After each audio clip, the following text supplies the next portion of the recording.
Hello to my wonderful students. My name is Komal, your English teacher, and here I am again with part 5th of chapter 2, that is Nelson Mandela, A Long Walk to Freedom. And in this part we are going to do thinking about the text, यानी कि हम लोग जल्दी से NCERT questions को solve करने की कोशिश करेंगे. तो let us start. चलो जल्दी से शुरू करते हैं. Very first question is, why did such a large number of international leaders attend the inauguration? अच्छा, inauguration किस चीज़ का था? It was the inauguration of first ever democratic and non-racial government. What did it signify? The triumph of. कि सबसे पहली बात बताओ कि इतने सारे वर्ल्ड लीडर्स वहाँ पर किस बात की इनॉग्रेशन के लिए इकट्ठा हुए थे, उन्होंने क्यों अटेंड किया था, एंड सेकेंडली क्या ये किस चीज़ को दर्शाता है, ये किस चीज़ की ट्रायम्फ का मतलब होता है विन, ये किस चीज़ की जीत को दर्शाता है, ये आप हमें क्वेश्चन में बताइए. आई होप अगर आप लोगों ने फर्स्ट पार्ट इस चैप्टर का देखा है तो ये आंसर आप बहुत इजीली बता सकते हैं कि what it signify, what does the Triumph of this particular event signify and why did they collect. Will quickly see.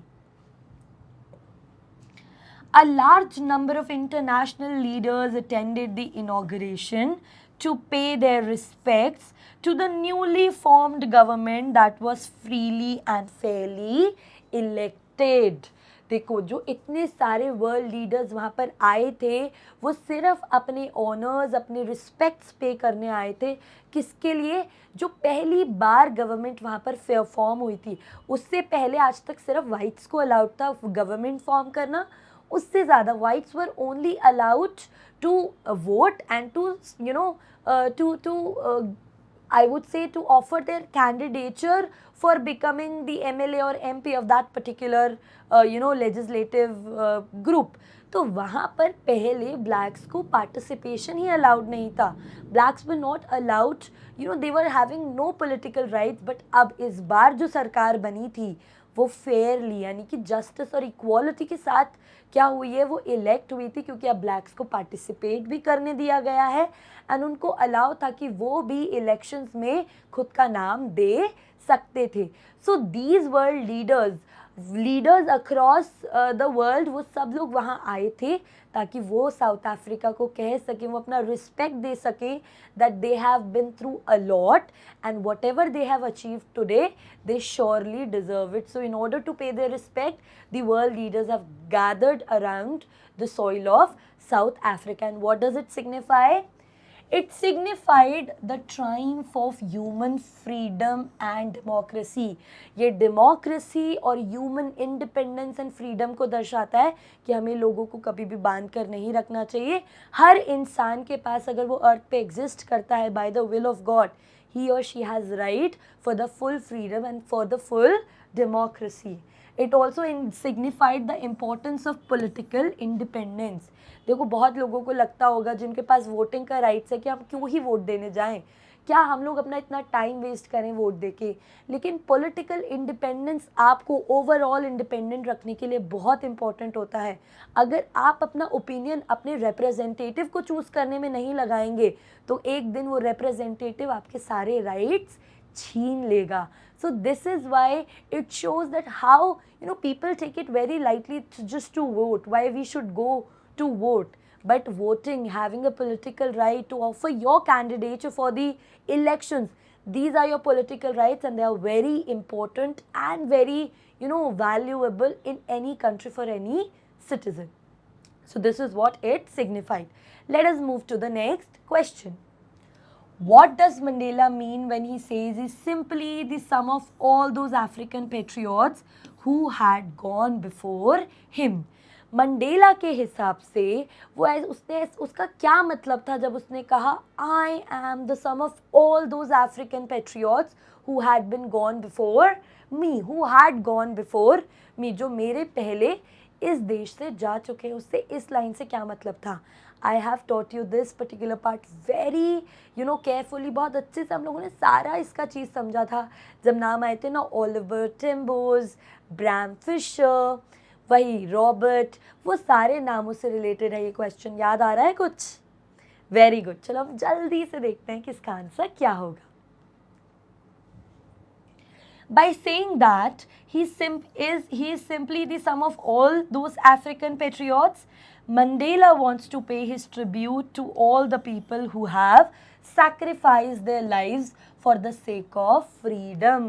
वो ये कहना चाहता है ये लाइन से कि मैं उन सब का सम हूँ. आज मैं उन सब को रिप्रेजेंट कर रहा हूँ जिन्होंने अपनी लाइफ को यू नो सारे अफ्रीकन पेट्रियोट्स को रिप्रेजेंट कर रहा हूँ. इससे उसका मतलब था Mandela wanted to show his gratitude, he wanted to thank, and he wanted to pay tribute to all those African patriots who were now not alive, who got martyred, who fought for the nation, who sacrificed their life only for one thought, and that thought was freedom. आज़ादी के लिए अपनी life को कुर्बान कर देना जितने भी लोगों ने आज तक किया था और जो उस वक्त वहाँ नहीं थे, जो उस गोल्डन मोमेंट को विटनेस नहीं कर पा रहे थे कि अफ्रीका फाइनली फ्री हो चुका था वाइट्स के शैकल से, उन सब लोगों को अपने ट्रिब्यूट पे करने के लिए, अपने रिस्पेक्ट और थैंक यू, अपना ग्रैटिट्यूड शो करने के लिए मंडेला ने ये लाइन कही थी. He is grateful to those who had gone before him because they were the people who guided him on the path of freedom. उसने कहा कि ये वही लोग थे, अब ये लोग यहाँ पर नहीं है, लेकिन वही लोग थे जिनको देख के मंडेला के अंदर there was, these were the only people who ignited the fire of freedom in Mandela. इन्हीं लोगों ने मंडेला को पाथ दिखाया कि हम भी देश के लिए लड़ रहे हैं तो तुम भी देश के लिए लड़ सकते हो. And they were the actual guides and mentors for Mandela, and wanted to thank them that due to your initiative for us the black people, today we can witness this golden and very precious moment of freedom. He could form a non-racial government and bring freedom and equality to all the people just because of those patriots.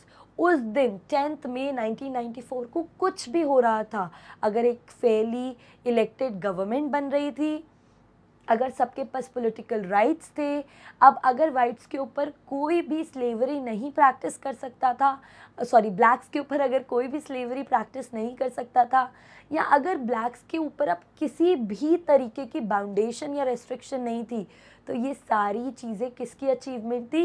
ये achievement उन सारे south African, ये सिर्फ Mandela की इकलौती achievement नहीं थी, ये सिर्फ मंडेला ने अचीव नहीं किया है, बट ये अचीवमेंट उन सब लोगों की थी जिन्होंने कभी ना कहीं अपनी लाइफ में कुछ ना कुछ सैक्रिफाइस फ्रीडम के लिए किया था. And with this question is over. I hope this question, I think you understood that question. Let us move to the next one. Would you agree that the depths of oppression create the heights of character? How does Mandela illustrate this? क्या आपको ये लगता है कि जितना ज़्यादा आप किसी को ऑपरेस करोगे, उसकी पर्सनालिटी और कैरेक्टर उतना ही ज़्यादा हाइट पकड़ेगा, उतना ही ज़्यादा अच्छा बनेगा, उतना ही ज़्यादा fine character that person will hold? If Mandela said that, why he said that, give the reference, answer this in the light of the chapter. यानी कि चैप्टर के रेफरेंस से हमें इस आंसर को देना है, that operation creates the Heights of character. याद आ गई लाइन चैप्टर की जो मैंने पढ़ाई थी? Very good. हम लोग देखते हैं इसको हम कैसे एक्सप्लेन करेंगे. It is fact that more one is oppressed, the more one becomes strong in character. जितना कोई इंसान को दबाया जाता है, डोमिनेट किया जाता है, सप्रेस किया जाता है, ऑपरेस किया जाता है, वो उतना ही ज़्यादा उसके अंदर capabilities, bearing power, capacity, resilience, ऐसी quality, diligence, hard working, the hunger for going towards the better, वो सब इतना बढ़ जाता है कि उस पर्सन का कैरेक्टर बिल्कुल डिफरेंट हो जाता है, वो बहुत ही फाइन कैरेक्टर का इंसान बन जाता है. Mandela says that the decades of oppression and brutality produced many patriots.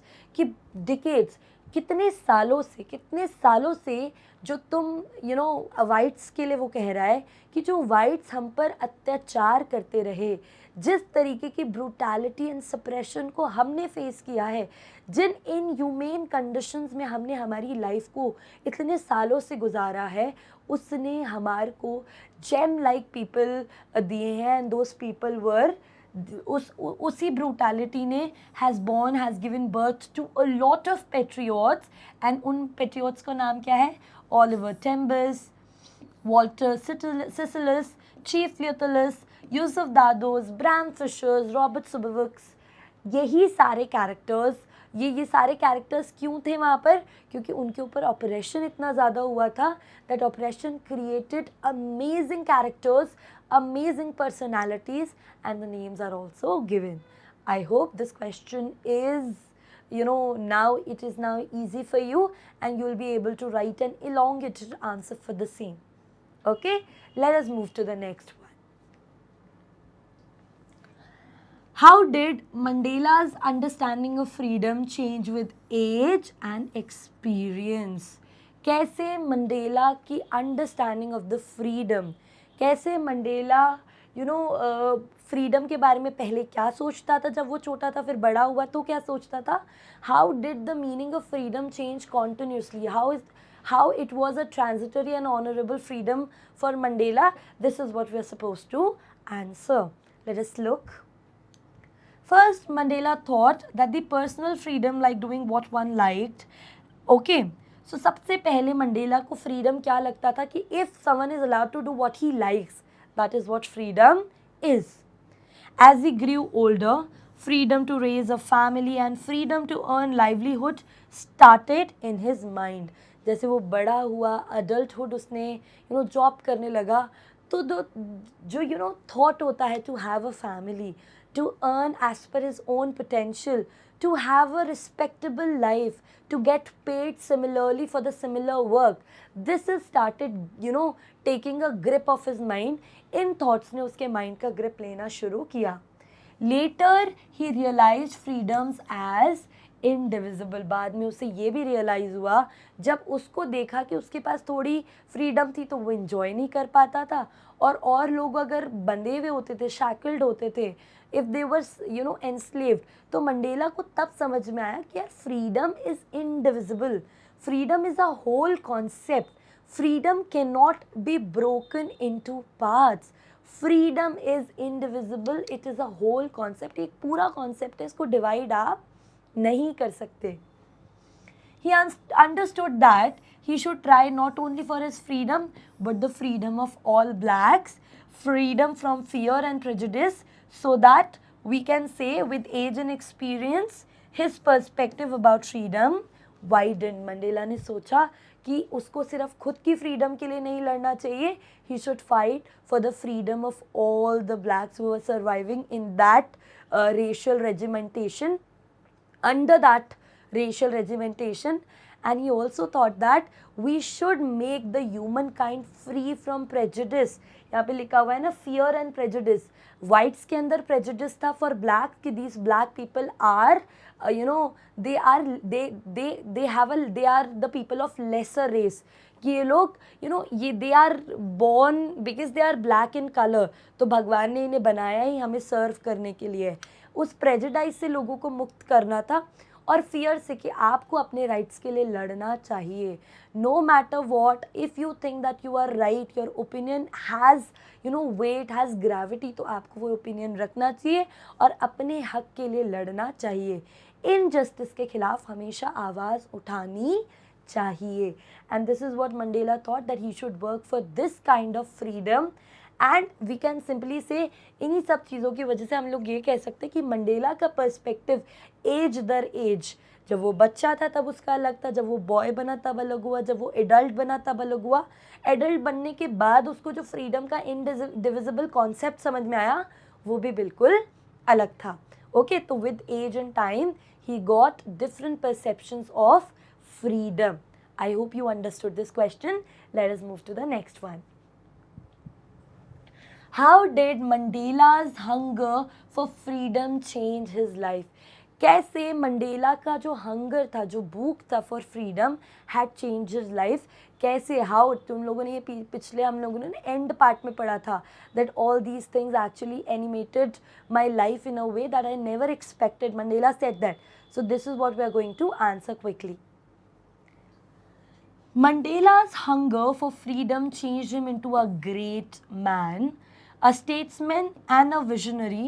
He joined the African National Congress and this changed him from a frightened young man into a bold one who fought against racial prejudice. देखो Mandela की जो भूख थी freedom के लिए, जो उसके अंदर एक जुनून था, पैशन था कि मुझे फ्रीडम चाहिए और मुझे सिर्फ मेरे लिए नहीं सब लोगों के लिए फ्रीडम चाहिए, दैट मेड हिम.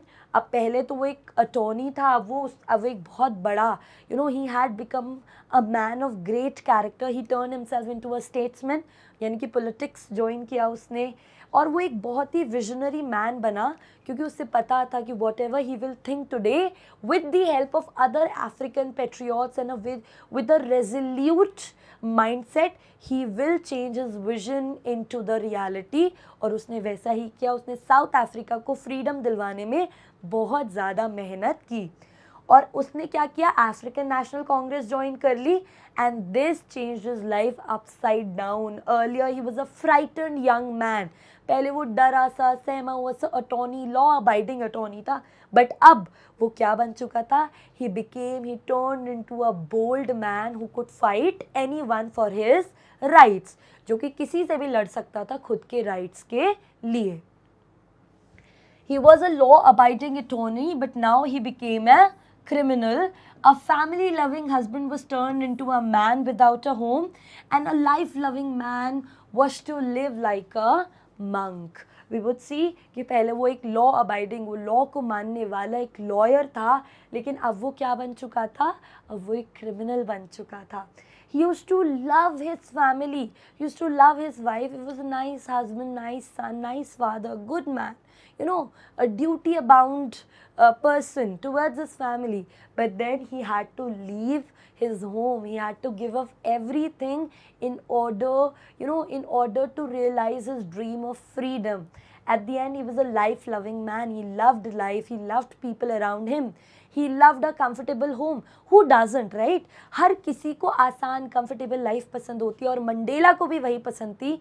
लेकिन जब उनके दिमाग में ये जुनून आ गया कि मुझे कुछ भी करके फ्रीडम के लिए लड़ना है, तो he turned from a life loving man into a monk. And this is how the thought of freedom, this is how joining African National Congress had animated and turned Mandela's life upside down. I hope you understood each and every question of this particular chapter, and इस chapter को अब समझने में बिल्कुल भी दिक्कत नहीं होगी, इतना ज़्यादा ये difficult नहीं लग रहा होगा chapter. And I hope I had helped you out in this chapter, making it a little easy for you all. And for your grade 10 preparations, stick to Komal ma'am, stick to Mission Gyan for your preparations. Bye bye all of you. I'll meet you in the next video.